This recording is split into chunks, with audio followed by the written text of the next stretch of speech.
Πριν από ένα μήνα περίπου, σε ανάλογη κουβέντα που κάναμε για το μακεδονικό, είχα θέσει υπόψη σας με την ιδιότητα του νομικού και προέδρου του Δικηγορικού Συλλόγου να διερευνήσετε αν υπάρχει σύσταση της Βουλής των Ελλήνων σε σώμα και αν αυτή η σύσταση έχει δημοσιευτεί σε ΦΕΚ. Δεν ξέρω αν έχετε κάτι νεότερο. Δεν υπάρχει ούτε έχει δημοσιευτεί. Δεν υπάρχει σύσταση της Βουλής των Ελλήνων σε σώμα και δεν έχει δημοσιευτεί σε ΦΕΚ. Πάρα πολύ ωραία. Από εδώ και πέρα λοιπόν, στάρματα μπρος στον αγώνα. Λαμπρό πεδίο δόξες μπροστά μας. Κύριε Λεγερέ, μια ερώτηση, η οποία έχω αρκετά μηνύματα, αλλά θα την κάνω έτσι μια κομψή. Τι εστί καταπίστευμα Bretton Woods, ΦΕΚ, σύσταση της Βουλής σε σώμα? Έχουμε πάρα πολλά μηνύματα κόσμου που λέει ότι η Βουλή δεν έχει ΦΕΚ εδώ και πολλά χρόνια. Σωστά, είναι σωστό. Σωστά, είναι σωστό. Για τη μη ύπαρξη ΦΕΚ, σύσταση της Βουλής σε σώμα.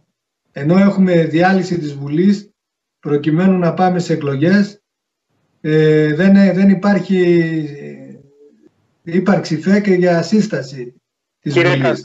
Αν γνωρίζετε επί αυτού κάτι να απαντήσετε. Βεβαίως, κύριε Καζατζίδη, ακούστε. Είχα επικοινωνία τηλεφωνική με το γραφείο του κυρίου Προέδρου της Βουλής, του κυρίου Νικολάου Βούτσι. Είχα επικοινωνία με άλλα στελέχη της Βουλής και παραπέμφθηκα στην προϊστάμενη της βιβλιοθήκης της νομικής όπου υπάρχει, της Βουλής, όπου υπάρχει το αρχείο των ΦΕΚ. Εκεί λοιπόν, επικοινωνώντας με την κυρία αυτή, της είπα χαρακτηριστικά αν υπάρχει ΦΕΚ με το οποίο αναγνωρίζονται. Εκεί είχε χρησιμοποιηθεί αδόκιμα ένας όρος και έγινε πολύς δώρος και αυτό, νομίζω όμως χωρίς λόγο. Δηλαδή διορίζεται κάποιος, γίνεται η ορκομοσία στη Βουλή, υπάρχουν τα πρακτικά της Βουλής και μετά ο πρόεδρος της Βουλής τους ανακηρύσσει βουλευτές. Ο πρόεδρος, ναι, και στη συνέχεια ο πρόεδρος της Δημοκρατίας εκδίδει το σχετικό ΦΕΚ. Μα εδώ εκδίδονται ΦΕΚ για το διορισμό μου ως δικηγόρου και δεν εκδίδεται ΦΕΚ για την ορκομοσία των βουλευτών. Είχαμε εκτενέστατη κουβέντα, το αποτέλεσμα είναι εν ολίγης και γραπτά προφορικά ότι τέτοιο ΦΕΚ δεν υπάρχει και μου είπε συγκεκριμένα η υπάλληλος της Βουλής και άλλοι από εκεί ότι δεν διορίζονται όπως ο δικηγόρος κτλ. Είναι εκπρόσωποι του έδρους και δεν έχουν ανάγκη από διορισμό. Ναι, λέω, δεν διορίζονται. Όταν διαλύεται η Βουλή όμως, γιατί βγαίνει ΦΕΚ? Καταλαβαίνετε τι εννοώ.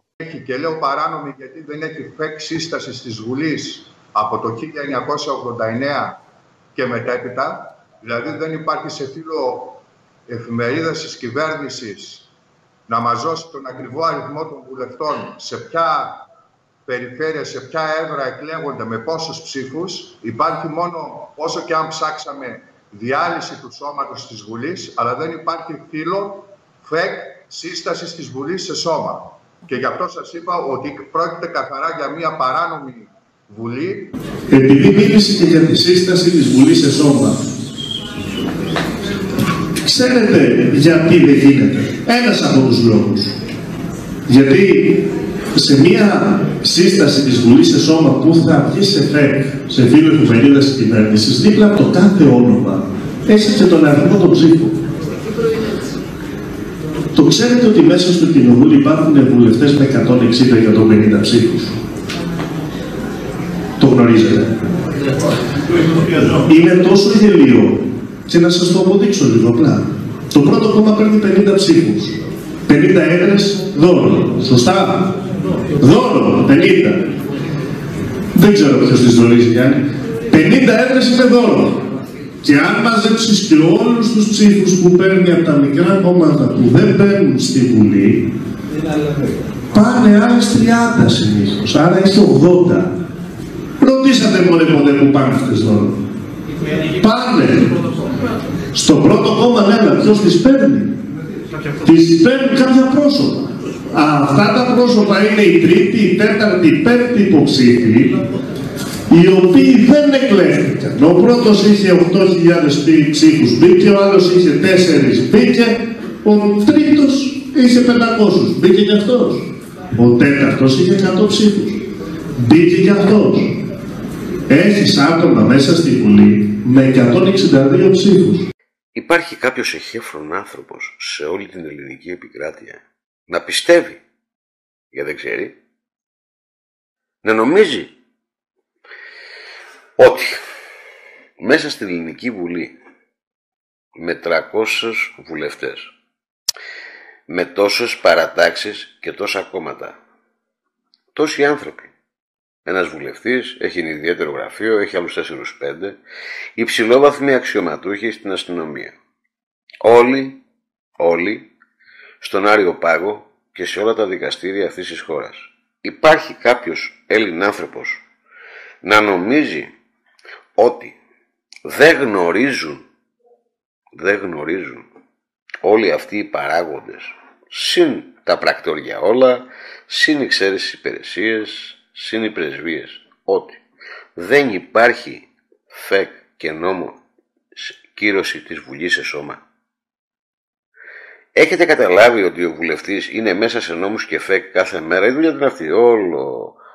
Όλο το χρονικό του αυτό το περνάει μέσα σε αυτή τη διαδικασία. Και δεν έχει το ΦΕΚ, το νόμο, που τον κάνει νόμο. Βλέπετε να μιλάει κανένας από αυτούς? Ωραία. Μπορείτε να μου πείτε που είναι η Νέα Δημοκρατία ως αντιπολίτευση? Πώς να μιλήσει η Νέα Δημοκρατία και όλοι οι βουλευτές που είναι εκεί, όταν και η προηγούμενη Βουλή που ήταν της Νέας Δημοκρατίας, η παραπροηγούμενη, πάλι και αυτή ήταν χωρίς ΦΕΚ όλη η Βουλή, ακόμα και όταν κυβερνούσε η Νέα Δημοκρατία. Βλέπετε ένα κόμμα να μιλήσει για αυτό το θέμα, να πει δεν είναι αλήθεια κύριε Σόρα, τι είναι αυτά που λέτε? Να, ορίστε τα ΦΕΚ. Ωραία, πού είναι τα? Δεν υπάρχουν. Θέλετε να μου πείτε συνέλληνες και Έλληνα πολίτη ότι το capital control που δεν έχει κυρωθεί με νόμο και είναι ακυρωμένο και δεν υπάρχει capital control, κανένας βουλευτής δεν το γνώριζε? Να μάθεις, Έλληνα μου, ότι το ξέρουν όλοι.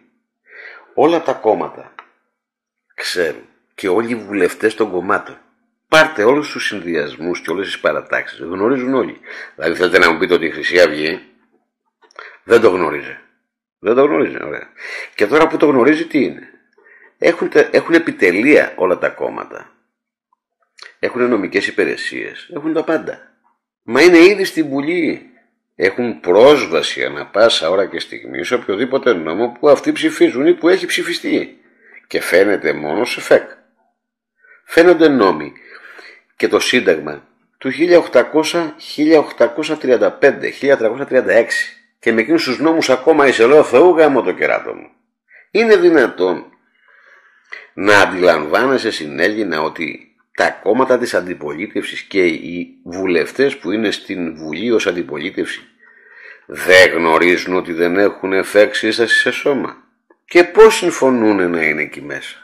Και με τι ιδιότητα είναι εκεί μέσα και λένε ότι είναι αντιπολιτευτικό κόμμα? Το γνωρίζουν συνελληνέ μου. Είναι όλοι μαζί. Γνωρίζουν όλοι και γνώριζαν από την αρχή ότι ο νόμος Capital Control δεν ισχύει. Γιατί δεν έχει κυρωθεί. Γιατί η δουλειά τους είναι να κυρώνουν νόμους. Αν προβάλλαν τον νόμο στη Βουλή. Αν δεν κυρώθηκε ποτέ. Έχω ψάξει όλες τις συνεδρίες της Βουλής, τα πάντα. Τα έγγραφα που σου δίνω είναι πολύ συγκεκριμένα. Που σημαίνει όλοι οι βουλευτές γνωρίζουν και το επιτελείο των βουλευτών. Διότι έχουν ιδιαίτερα γραφεία, έχουν γραμματείς, έχουν ανθρώπους δικούς τους, έχουν αστυνομικούς που τους φυλάνε. Είναι πολλά τα άτομα. Γνωρίζουν όλα αυτά. Δεν υπήρχε ποτέ ο νόμος και δεν μιλάει καμία αντιπολίτευση. Άρα βλέπεις συνεγεινά μου ότι δεν υπάρχει καν αντιπολίτευση. Και ότι ό,τι αντιπολίτευση υπάρχει και ό,τι κυβερνών κόμμα υπάρχει είναι ένα και το αυτό. Είναι όλοι μαζί απέναντί σου. Άρα αντιλαμβάνεσαι το μήνυμα που είναι χωρίς κόμμα, δόγμα, χρώμα. Αντιλαμβάνεσαι ότι όλα τα κόμματα είναι εχθρικά προς τον άνθρωπο και προς τον Έλληνα. Και όλες οι ψεύτικες, ξενόφερτες, σιωνιστικές ιδεολογίες που έχουν καρφωθεί και κατσικωθεί τόσα χρόνια μέσα στην ελληνική σου Βουλή. Με τα υπογειά τους, με τα άζωτο να είναι το περιβάλλον κρύο για να ζουν τα διαόλια τους, τα ζώα, με όλα αυτά. Μπορεί να μην ξέρουν μερικά, αλλά όσον αφορά για τους νόμους γνωρίζουν. Δεν υπάρχει κάπιτα. Το ξέρω εγώ, το ξέρεις και εσύ. Αυτοί δεν το ξέρουν. Ωραία. Τώρα που το μάθανε, είδες καμία κίνηση από την αντιπολίτευση να κάνει κάτι? Γιατί να κάνει, αφού η Νέα Δημοκρατία τα ίδια πράγματα είναι με αυτόν. Όλα αυτά είναι μαζί, σας είπα. Είναι όλα τα μορφώματα των δογμάτων. Με ένα τεράστιο επιτελείο που είναι σπαρμένο παντού. Στο δικαστικό σώμα, στις υπηρεσίες, στην αστυνομία. Όλο αυτό θα γίνει ένα καθάρισμα, ένας καρκίνος μεγάλος που μεταφέρει στα κύτταρα του ανθρώπινου συνόλου όλες τις ασθένειες. Έχουν μολυνθεί τα πάντα. Η βλάβη είναι πολύ μεγάλη. Να μην την προλάβουμε τη βλάβη. Τι να κάνουμε, να την αφήσουμε να είναι πάντα βλάβη? Δηλαδή αν κοπεί το ρεύμα σου ή η λάμπα σου, δεν την αλλάζεις, την αφήνεις εκεί. Τώρα γιατί ξεμένεις και δεν κάνεις αυτό που πρέπει, συνεγινά μου? Αυτό που θέλω να πω είναι ότι όλα τα κόμματα και όλοι οι βουλευτές ξέρανε. Είναι υπόλογοι όλοι. Είναι όλοι εσχάτοι, έχουν εκτελέσει όλοι εσχάτη προδοσία. Ήξερες, ρε βουλευτή της Χρυσής Αυγής, ότι δεν υπάρχει capital control. Και αν υποθέσουμε ότι είσαι έτοιμος και δεν το ήξερες, ενώ τώρα το έμαθες, τώρα τι κάνεις, ρε βουλευτή? Τίποτα. Εσύ, ρε βουλευτή νεοδημοκράτη, τι κάνεις που θες να μας πάρεις και την ψήφο να κυβερνήσεις? Να κυβερνήσεις ποιον, ρε παιδάκι? Ποιον βρε αγόρι μου θα κυβερνήσεις? Τον Έλληνα πολίτη? Ναι. Μέχρι τώρα εσύ δεν κυβερνούσες. Τι του έκανες? Στα μνημόνια μας έχουν βάλει όλα τα κόμματα. Και όλα τα κόμματα στη Βουλή είναι το ίδιο. Και όλα έχουν συνηγορήσει σε αυτή τη γενοκτονία και σε αυτή τη γελιότητα και δολιότητα που περνάει ο ελληνικός λαός και η πατρίδα μας η Ελλάς. Όλα τα κόμματα και όλοι οι βουλευτές γνωρίζουν και γνώριζαν ότι δεν είναι η Βουλή, δεν έχει συσταθεί σε σώμα. Και κανένας βουλευτής δεν είναι με νόμο βουλευτής. Και αν δεν το γνώριζαν σήμερα που το γνωρίζουν, γιατί δεν βγάζουν κύρωση σε σώμα τη Βουλή? Για να δούμε και τι ψήφους πήρανε, για να δούμε και ποιοι είναι εκεί μέσα. Ξέρει κανένας χρυσαυγίτης πόσοι βουλευτές είναι στη Βουλή? Γιατί? Επειδή του είπανε? Πώς? Ξέρει κανένας κομμουνιστής πόσοι είναι μέσα? Μόνο οι ευθύνοντες που είναι πάνω στην εξουσία. Όλοι οι άλλοι κάνουν πλάκα. Και περνάνε τα παιδιά τα δικά τους και ψηφίζουν όλους αυτούς τους νόμους που βλέπετε. Που σήμερα διαλύουν όλη μας την φυσιολογία, όλο τον άνθρωπο. Όλη τη χώρα τη διέλυσαν, δεν το καταλαβαίνετε. Η Βουλή κυβερνάει, έχω πει, και δεν κυβερνάει το κυβερνό κόμμα. Εάν τα στήσει η αντιπολίτευση, δεν περνάει τίποτα. Πέφτει η κυβέρνηση. Και φυσικά είναι και ένας πρόεδρος της Δημοκρατίας, ο οποίος λέει: τι λέτε, ρε παιδιά? Τέλος, γκρεμίζω τη Βουλή. Πέφτει η Βουλή, πάτε πάλι για εκλογές, γιατί εδώ δεν τα βλέπω καλά τα πράγματα. Υπάρχουν κάτι τύποι που λένε βλακίες εκεί πέρα και δεν ψηφίζουν νόμους για το συμφέρον των Ελλήνων. Είδατε εσείς κάτι τέτοιο? Είναι μια συμμορία όλοι μαζί. Δεν το καταλαβαίνετε ότι είναι συμμορία όλοι μαζί? Ακόμα το Σύνταγμα λέει ότι για να μπουν πρόεδροι πρέπει να είναι 3, 2. Και εδώ ψηφίζουν πάντα τον έναν. Διαβάστε το Σύνταγμα να δείτε. Στους 3 προέδρους, αυτός που θα έχει τις πιο πολλούς ψήφους βγαίνει πρόεδρος. Είδατε ποτέ εσείς να κοντραριστούν 2 προέδροι, 3 για να πάνε για πρόεδρος Δημοκρατίας? Το Σύνταγμα λέει ξεκάθαρα ότι πρέπει να είναι πάνω από ένας. Άμα είναι ένας, δεν έχουμε ψηφοφορία. Όταν έχεις έναν και πρέπει να ψηφίσεις πρόεδρο, δεν καταλαβαίνω. Τι ψηφοφορία είναι?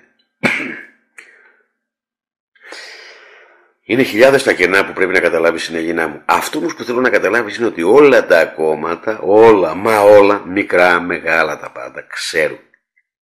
Δεν ξέρει ο Λεβέντης ότι δεν έχει συσταθεί σε κόμμα. Δεν ξέρει ο Λεβέντης ότι δεν ανήκει στη Βουλή. Ότι βγήκε με τη Singular και πήγε στη ΣΤΟΑ και πήγε στη συναγωγή και του είπαν εντάξει, θα τα κανονίσουμε. Οπότε τώρα υπάρχει περίπτωση να μιλήσει ο Λεβέντης. Τι να πει? Θα μιλήσει απέναντι για κάποιο άλλο κόμμα που είναι πάλι τα ίδια, το ίδιο ύφασμα με αυτόν. Δεν θα μιλήσει ποτέ για τα συμφέροντα του ελληνικού λαού. Και κανένας τους. Γιατί είναι ψεύτικα τα ποσοστά τους, ψεύτικες οι έδρες και ποτέ δεν συσταθήκαν σε σώμα.